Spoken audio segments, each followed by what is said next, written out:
probably that's why I haven't touched, knock on wood. I don't drink and I don't smoke, like I don't do any of that. I want to take you back to when you were growing up. Rough upbringing. It's remarkable how much success you've been able to have given where you came from. I want to go back to when you were 3.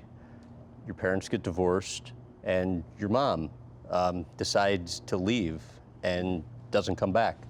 What do you know about that? It wasn't like she left and just like whatever. I was raised by my grandma, my dad's mom, and I think it was better for me to be with my dad than with my mom, Why?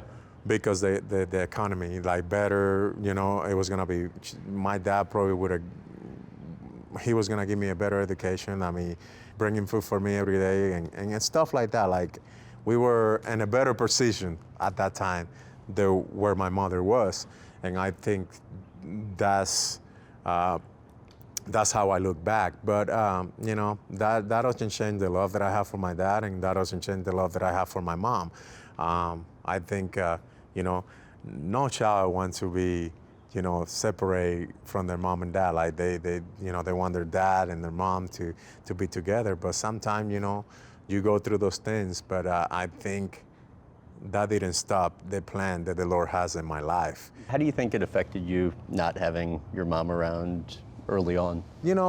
It wasn't like she never came around. She came around. She came around, once, and when I was like 5, 6, 8 years old, like I would have spent the weekend with her. But at the end of the day, I think, you always regret things that can happen. But if I had to go back and I had to do it again, I mean, you wanted better things, but I don't regret anything because it has made me who I am today.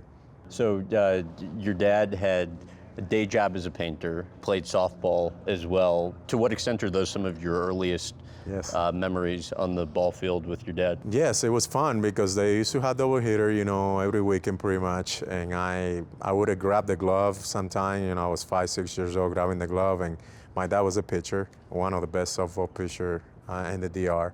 And I remember he pitched the first game and I would have asked him like, Dad, can you hit me some ground? Like he would be so tired, sweating, and he would have hit me ground balls, and like I'll be in shortstop, taking ground balls from him, like in between games, you only had like a 20-minute break.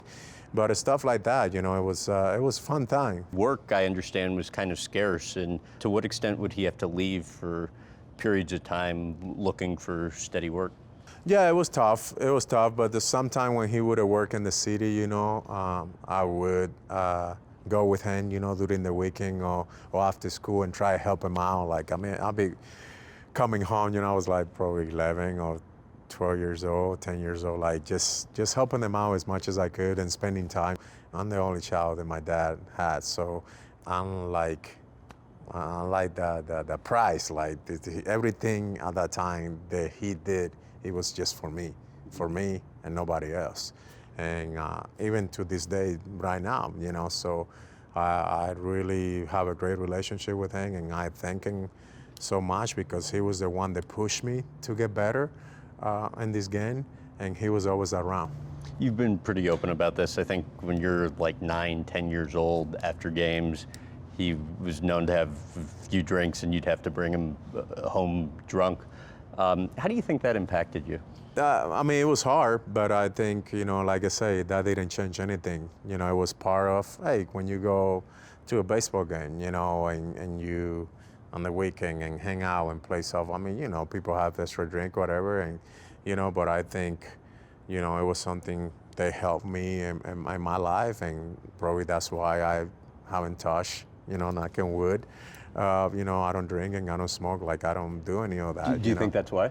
That's probably why I haven't, choose that. Like I never tried to have alcohol. I don't have any problem with that, but like that doesn't drive me, and that might be the impact, seeing my dad like that. But because I read a quote you gave where you remembered thinking then that if you had a son, you wanted to make sure that he wasn't having to to take do you home that, after drinks. to do that. But at the end of the day, I think that didn't change anything.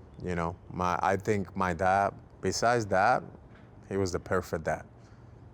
He's still the perfect dad for me, because he was always there and gave me the love that I needed, the shoes that I needed for baseball, the food that I needed, like everything that I needed, my dad was always there giving it to me. Your dad's mom, your grandma, America, how would you best explain the role that she played in your life? Awesome. I was her baby.